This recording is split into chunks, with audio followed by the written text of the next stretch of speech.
Hello दोस्तों, welcome back to my channel. तो कैसे हो आप सब लोग?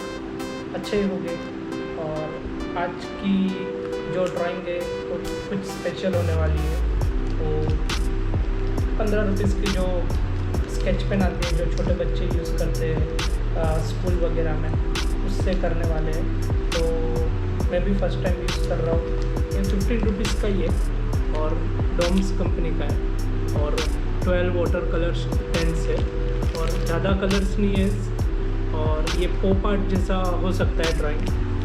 और देखते हैं कि कैसे ड्राइंग बनती है और कैसे रिज़ल्ट आते हैं। तो देखते रहिएगा एंड तक और अच्छा लगे वीडियो तो लाइक ज़रूर कर देना।